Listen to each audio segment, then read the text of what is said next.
teria adquirido a empresa Positivo, brasileira. Eu, então, apenas passei essa informação à diretoria de Contra-Inteligência e à diretoria de Tecnologia, que é o CEPESC, que é o Centro de Pesquisa e Desenvolvimento para a Segurança das Comunicações, para verificar. Essa informação não era verossímil, não tinha veracidade. O controle social da Positivo se demonstrava apenas de brasileiros, nacionais. Então essa informação foi descartada, não se tornou nenhum documento de inteligência, muito menos um briefing, um informe ou mesmo um relatório de inteligência, foi descartado. Não houve nenhuma continuidade em relação a isso? Não houve, foi descartado. O que eu explico sobre a inteligência, que essa coleta e obtenção de informações, são diversas. De todas essas informações, eu digo a todos que nem 5% do que é coletado ou obtido se transforma em documentos. Exatamente por falta de veracidade, por falta de pertinência, por falta de atribuição da inteligência de Estado. A inteligência funciona acaba transmitindo documentação com um percentual muito pequeno do que acaba coletando de informações. Bom, há uma outra questão, uma imputação e uma documentação juntada aos autos. É um documento... Presidente TSE informa.docx. A criação ocorreu em 10 de julho de 2021, às 14 horas e 18 minutos, e a última modificação foi em 27 de julho de 2021, às 8 horas e 22 minutos, pelo usuário, entre aspas, a ramagem, com R só, @yahoo.com, que apresenta diversas informações, criando toda uma narrativa para desacreditar as urnas eletrônicas e o sistema eleitoral. Foi o senhor que criou esse arquivo? Sim, a ramagem é meu login, o e-mail é um login, não que tenha enviado esse documento pelo e-mail. É muito boa a alusão à data de 10 de julho de 2021 a 27 de julho de 2021. Tudo que eu coloquei, esses são documentos pessoais, são documentos privados, não houve difusão qualquer, encaminhamento qualquer desse documento, era algo privado, com opiniões privadas minhas. Todas as questões que eram anotações privadas diversas, todas essas anotações que dizem respeito à urna, ao processo eleitoral, não era concernente à urna eletrônica, mas sempre foi, em todas elas, concernente à discussão que estava tendo no mesmo período, no Congresso Nacional, na Câmara dos Deputados, que se tornou um debate nacional sobre a votação da PEC 135/2019, que a votação foi em 10 de agosto de 2021. Então, toda essa minha discussão se trata do voto impresso para fins de mais uma auditoria complementar à urna eletrônica. O que eu coloco aqui para os senhores todos, e está nessas mensagens recolhidas, é que após essa, vamos dizer assim, derrota, porque o governo Bolsonaro estava tentando, era um pleito do governo, que se passasse o voto impresso auditável. Foi uma derrota. Depois dessa derrota, essa votação, não há mais nenhuma anotação minha privada, discussão pública, não há nenhum momento que eu tenha tocado no assunto mais sobre urnas eletrônicas. Nesse documento, o presidente TSE informa, há um documento, há um trecho que diz o seguinte, abre aspas, por tudo que tenho pesquisado, mantenho total certeza de que houve fraude nas eleições de 2018, com vitória do senhor no primeiro turno. Todavia, ocorrida na alteração de votos. O argumento da anulação de votos não teria esse alcance todo. Entendo que o argumento de anulação de votos não seja uma boa linha de ataque às urnas. Na realidade, a urna já se encontra em total descrédito perante a população. Deve-se enaltecer essa questão já consolidada subjetivamente. A prova da vulnerabilidade já foi feita em 2018, antes das eleições. Resta somente trazê-la novamente e constantemente. Foi o senhor que escreveu esse artigo, esse texto? Esse texto está nesse documento meu privado, são 2 documentos, de tudo que foi apreendido na minha residência, no meu gabinete, diversos computadores, meu computador principal, os pendrives e celulares, apenas 2 arquivos foram colocados, são a apreciação como elemento informativo, como prova nos autos. Esses 2 documentos têm essas datas anteriores desse momento auditável. São documentos privados meus, que eu não fiz difusão nem encaminhamento nenhum. Eram anotações, são diversas e diversas anotações. Chegou a denúncia, eu acredito que apenas 5 delas.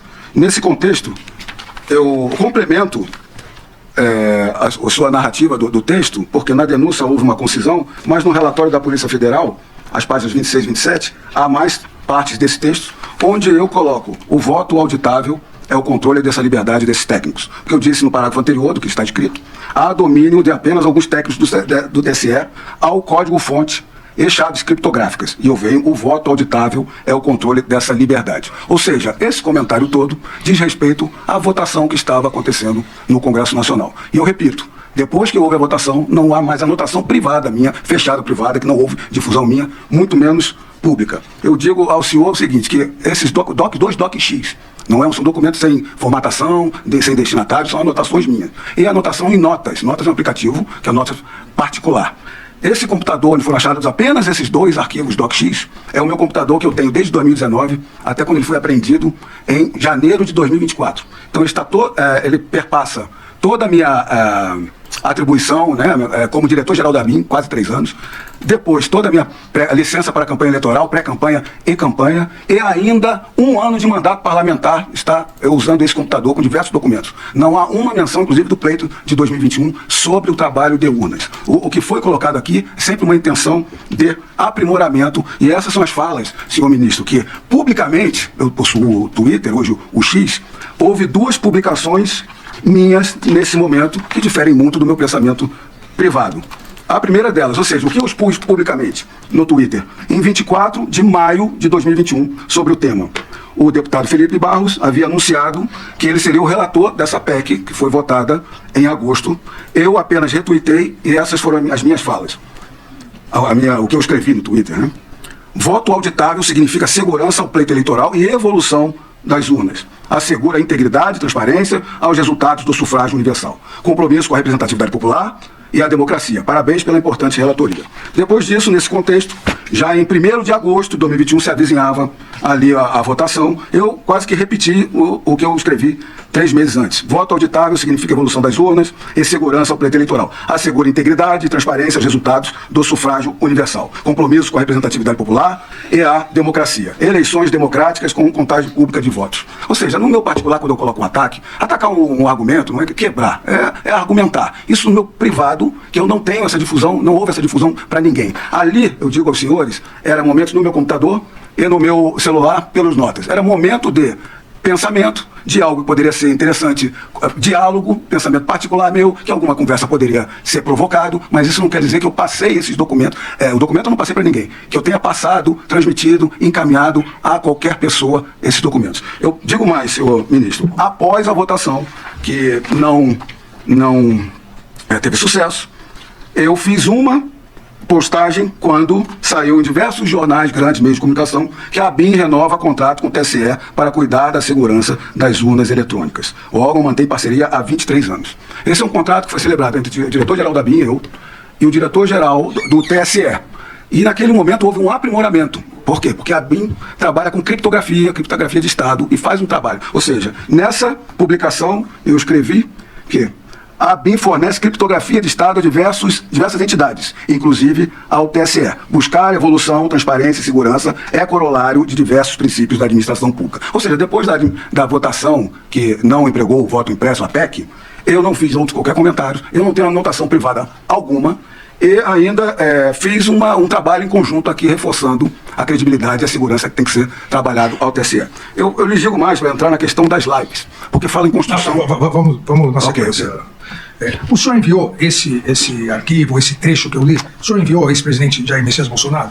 Olha, o que é bom é colocar para o senhor que, de todos esses arquivos são 2, e notas 1, de tudo, dos meus alfarrábios, dos meus dispositivos, a Polícia Federal, que com certeza ela verificou todas essas minhas escritas, se houve um encaminhamento ou não, a Polícia Federal, no meu interrogatório, me apresentou uma mensagem de encaminhamento ao presidente da República. E eu confirmei, olha, esse é meu telefone, esse é o telefone à época da presidência da República. Então aqui, senhor ministro, senhor procurador e demais, eu venho trazer para os senhores uma questão que eu acredito que, aparentemente, a Polícia Federal induziu a erro, a PGR e esse órgão, essa primeira turma do STF. O senhor não encaminhou, então? Não, eu encaminhei. Só vou explicar aqui, encaminhei. O que eu vou explicar o que é isso aqui. E o que eu vou contar e declarar aqui para os senhores, eu declarei no interrogatório na Polícia Federal e eles não colocaram no relatório da Polícia Federal. Essa mensagem que está aqui, ela está no relatório, ela foi produzida em 16 de julho, ou seja, antes da live, não devia nem ter programação de live, porque a live era programada semana a semana, no contexto do voto, da votação na Câmara dos Deputados, 16 de julho. O que diz a mensagem aqui? A mensagem, inclusive, é cortada, não entendo por que é cortada, porque eu acredito que o início deve explicar o que eles não querem que se explicou. que é em processo antecipado de fiscalização, essas palavras minhas escritas, de auditoria dos softwares de urna, as maiores autoridades em computação já conseguiram verificar diversas falhas e vulnerabilidades. E aí eu elenco. Sistema de inicialização de urna, boletim de urna falsa, chave criptográfica da urna, ordem do registro digital do voto, quebrando o sigilo do voto, código-fonte. Senhor ministro, eu expliquei na Polícia Federal, os senhores sabem o que é isso? Isso aqui é ipsis literis, literal, é literal, por isso que é fácil identificar, de um vídeo, de uma audiência aqui no Pleno do Supremo Tribunal Federal, perante os ministros. Eu avisei na hora a delegada que estava me inquirindo. Isso é um vídeo que eu encaminhei ao presidente da República. É um vídeo de mais de 10 minutos que o advogado dos peritos criminais que fazem o teste público de segurança da urna, que se tem desde 2009, sempre antes da urna, ele apresenta essas questões saneando as questões. Ou seja, não é um vídeo que mostra que quer derrubar a urna, mas mostrando que a urna tem constante evolução nesses testes de segurança. Inclusive, a manifestação é um vídeo que não é cortado para se tirar de contexto, vamos dizer assim. Desses 10 minutos, não é apenas o advogado que está se manifestando no Pleno, há a manifestação do então ministro Lewandowski, colocando a questão das urnas. O próprio ministro Luiz Fux se manifesta, porque os testes ali estavam sob sua gestão. A ministra Carmen Lúcia estava presidindo e coloca a questão que os testes são rotineiros pela segurança. E o ministro Gilmar Mendes ainda espanca a questão, informando que são rotineiros, são segurança, que atende o que os técnicos colocam e saneiam a questão. Então essa é a única mensagem, senhor ministro, que o resto é um doc-x, coisas particulares minhas, eles vasculharam tudo com certeza meu. Essa é a única mensagem que eles dizem que eu enviei para alguém contra as urnas. Só que eles esconderam essa informação, que se trata de um vídeo que está no YouTube, na internet, que retrata uma audiência no plenário do Supremo Tribunal Federal, que não é algo contra a urna, é mostrando que tem que se ter sempre evolução da urna. Quando é que vai ser crime uma audiência no STF? Quando é que vai ser crime enviar um vídeo que só demonstra que a urna tem natural evolução? Então, esse arquivo, presidente, TSE em forma DocX, o senhor não enviou, presidente? Não enviei a ninguém. Esse é um arquivo exclusivo meu. É um arquivo de diversas anotações, uma atrás da outra. Por que consta, por tudo que tenho pesquisado, mantenho total certeza de que houve fraude nas eleições com vitória do senhor? Por que a mensagem se direciona ao presidente, ao então presidente? Ela se direciona, senhor ministro, porque a forma de concatenar as ideias é sempre uma questão de diálogo. Isso não quer dizer que eu enviei a ele ou conversei com ele, eu tive oportunidade com ele. Um dos dois arquivos, o nome do arquivo inclusive é Bom Dia, Presidente. Por quê? O que aconteceu? Em volta do presidente Bolsonaro... Esse Bom Dia, Presidente, nós vamos chegar lá. Vamos ficar nesse. Então, esse não foi enviado. Não foi enviado. O senhor afirma que mantém total certeza de que houve fraude nas eleições. O senhor, delegado federal de carreira e diretor da BIM. O senhor tem alguma prova de fraude nas eleições? Olha, senhor ministro, essa é uma questão de documento, anotação privada minha, de uma desconfiança privada. Mas eu só quero saber se o senhor tem alguma prova. Não, mas é o que eu quero colocar, senhor ministro, aqui colocam que eu estava construindo uma mensagem. As questões sobre urnas eletrônicas são discutidas pelo então presidente Bolsonaro, inclusive quando ele era deputado federal, em 2015, a PEC que foi aprovada nas duas casas, foi de autoria dele, só não entrou em execução por questão de dotação orçamentária. E aqui eu trago o texto da própria denúncia da PGR, recebida por essa primeira turma, em que diz, iniciando o título, na página 29 da denúncia: Jair Messias Bolsonaro inaugurou seus ataques ao sistema eleitoral brasileiro ainda durante a campanha presidencial de 2018 e persistiu na narrativa infundada de fraude após ser eleito. A fraude, que nunca conseguiu nem descrever nem demonstrar, teria impedido que se houvesse sagrado vencedor das eleições de 2018 desde o primeiro turno. Ou seja, pela própria denúncia, se mostra que essa alegação minha é lugar comum. Eu não estava construindo nada novo, eu não estava levando ao conhecimento nada novo, e de um documento que não foi enviado para o presidente, era algo meu de concatenar as ideias. Como eu lhe falei, a única prova que se diz contra mim não é uma prova, é um ipsis literis, verificando o vídeo, eu escrevo exatamente o que o advogado relata, exatamente. Quando o senhor foi questionado na Polícia Federal, quais teriam sido as pesquisas realizadas pelo investigado, senhor, que resultaram na identificação de fraude das urnas em 2018, com a vitória do então presidente da República no primeiro turno? O senhor respondeu: costumava escrever textos de fontes abertas para a comunicação de fatos de possível interesse do então presidente da República. E o senhor informou que isso não quer dizer que tenha transmitido ao presidente a totalidade ou parte dos argumentos que foram redigidos. E, na sequência, foi indagado qual seria a ação de inteligência para, entre aspas, enaltecer essa questão já consolidada subjetivamente, que consta nas suas anotações. E como eram realizadas as publicidades para a constante publicidade, entre aspas. Deve-se dar continuidade àqueles argumentos que devido e constante publicidade. E o senhor respondeu, novamente, que costumava escrever textos de fontes abertas para a comunicação de fatos para o presidente. A ABIN, sob a sua direção, realizou alguma operação de inteligência no sentido de tentar comprovar fraude às urnas eletrônicas e nas eleições de 2018? Não, como eu coloquei, toda essa questão é uma questão privada, vinculada exclusivamente à votação. Voltando à questão do Bom Dia Presidente, é isso que eu quero explicar. No começo do governo Bolsonaro, eu apenas ia ao gabinete do presidente quando chamado. Em determinado momento, ele falou para mim, né, foi quase uma chamada, mas vem aqui almoçar comigo. Então eu frequentava o gabinete do presidente uma vez a cada 2 semanas, para ao final da agenda da manhã, era ali 11 horas da manhã, a gente chegava, ali conversava com diversas pessoas, estava sempre ministros palacianos, parlamentares e convidados do presidente. Então, essas questões todas são anotações privadas minhas. Não quer dizer que, como eu coloquei aí, que eu transmiti totalidade, parcialidade ou alguma dessas, porque o documento é extenso com várias anotações. Só foram pinceladas 5 de 2 dessas questões. A BIM fez trabalhos verificando o que tinha conhecimento sobre as urnas, como qualquer jornal fez também. O que é a urna, de quando é a sua origem, quais os países que empregam a urna, qual a diferença de cada um, como é a urna atual, a antiga. Esses são os trabalhos de informação que a BIM realizou. Nós iríamos fazer um grupo de trabalho, mas acabamos não fazendo. As 2 lives do presidente, eu posso entrar nessa questão da live, senhor ministro? As 2 lives do presidente, que pela denúncia, pelo recebimento da denúncia, é o que inaugura a execução, a primeira live. A base da live é o presidente Bolsonaro trazendo as informações de um coronel do EB, do Exército Brasileiro, demonstrando, analisando resultados de votação. Era uma questão muito mais estatística do que da urna. Não houve qualquer trabalho da BIM, nem pelos meus alfarrábios, mesmo pelos inscritos particulares, nem para a live. Os meus inscritos particulares não têm qualquer vinculação com esse trabalho de estatística que foi colocado. A segunda live já era diferente, era sobre uma apuração da Polícia Federal, uma suposta invasão do sistema eleitoral, que também não tem qualquer vinculação ao que eu falei em documentos particulares ou no meu Twitter, e também não há nenhum trabalho da BIM quanto a isso. Dentre o que o presidente coloca desde a impressão deles, eu retorno da impressão deles sobre a urna e a auditoria que deve ser feita, eu retorno ao que o próprio PGR colocou, de que os ataques vêm desde antes os argumentos, vou dizer assim, né, porque ataques é como está descrito na denúncia. Os argumentos vêm desde antes de 2018, do presidente Bolsonaro querendo esse aprimoramento do sistema eleitoral. O senhor tem conhecimento também do arquivo positivo.docx, nós referimos anteriormente, que possui informações da empresa Positivo Tecnologia e lista, e a Polícia Federal juntou, argumentos contra a segurança do pleito eleitoral, integridade e transparência dos resultados, e também se coloca aqui que os servidores Bormevete e Giancarlo tentaram associar a empresa aos ministros Luiz Fux e Luiz Roberto Barroso. E esse documento positivo.docx apresenta também como criador e usuário o senhor. O senhor se recorda disso?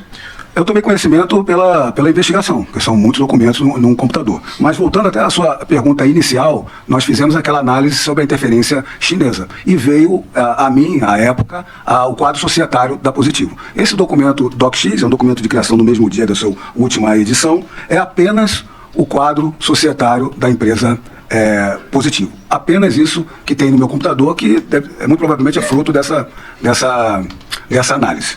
Agora, eu tomei conhecimento de diversos diálogos entre o Marcelo Bormevê, que é um agente de Polícia Federal, e Giancarlo, que é um militar que estava na BIM, lotado na BIM, até antes da minha chegada. Giancarlo eu não conheço, ele estiver presente aqui hoje, eu não sei quem é, não tenho contato, nunca falei, acredito como diretor-geral, deve ter me reunido com todos, mas eu não tenho contato nenhum com ele, nunca tive. Marcelo Bormevê, vou dar um contexto de como o Marcelo Bormevê chegou na BIM, o trabalho dele, para mostrar o que eu descobri apenas com a investigação na parte privada dele. A BIM, ela possui mais de milhares de servidores, entre oficiais de inteligência, agentes e outros cedidos. Quando eu fui a diretor-geral de BIM, eu levei cerca de 10 policiais federais, para ter a segurança de que eu conheço, e botei alguns locais estratégicos. São policiais, que são a grande maioria classe especial, da carreira, com especialização. Marcelo Bormevê é um desses. Ele era da diretoria de inteligência policial por anos, era lotado em Minas, mas trabalhava no Brasil inteiro com análise, inclusive de grandes operações. Marcelo Bormevê, ele foi ser coordenador geral de credenciamento e segurança corporativa. O trabalho principal ali deles em sistemas de convênio da CGU, alguns de convênio com a MJ, o Infoseg, fazer um trabalho que é exigido pela Casa Civil. A Casa Civil tem um decreto presidencial que toda contratação acima de um DS3, FPE3 hoje, passa pela análise da ABIN e da CGU.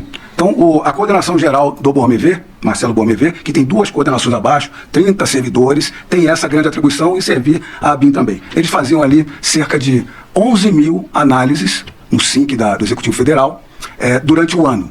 E eu digo que ele trabalhava com excelência, ele fazia a função com excelência. Não é apenas uma questão opinativa minha. Eu digo, eu comprovo, demonstro para todos vocês. Quando eu saí da BIM, eu deixei a BIM em março de 2022. Eu deixei o alto escalão, deixei a administração pública e fui me dedicar ao pleito eleitoral em março de 2022. Quando eu saí, houve um acordo de todos os policiais que estavam ali trabalhando fossem começar a ser devolvidos. Alguns demoraram mais que os outros, por causa da questão de transição. Marcelo Bomervé foi o único que se manteve na administração pública federal. Ele foi chamado pela Casa Civil para trabalhar, acredito que no mesmo DAS, é um DS4 alto, que dá auxílio moradia, pela eficiência dele no trabalho rotineiro. E mais, acabou o governo Bolsonaro, quando há mudanças, várias mudanças de funções e nomeações, Marcelo Bomervé continuou na Casa Civil no governo Lula. Ele só foi exonerado quando as investigações apareceram o nome dele um ano depois. Isso demonstra faticamente que ele é um trabalhador dentro da formalidade e atribuições dele. Agora, ministro, eu verifiquei pelos autos várias conversas dele por WhatsApp. E essa conversa dele por WhatsApp, eu não tenho como ter conhecimento ou controle do que ele faz numa conversa privada de WhatsApp com um colega ou com um amigo ou com quem quer que seja. Então eu acredito que será a sua pergunta de adentrar. Esse diálogo deles com o Giancarlo já demonstra tudo o que aconteceu sobre essa questão positiva, que não tem vinculação a mim, ali com um documento que só tem quadro societário. É uma conversa que envolve o ministro Luiz Fux, um assessor do ministro Barroso, e na conversa está claro que não teve orientação, não teve coordenação, determinação de qualquer, não, nem da direção geral, de qualquer setor da BIM para essa análise, e o resultado dessa análise ele também não levou para a BIM, para os outros setores, para subir para alguma coisa de inteligência.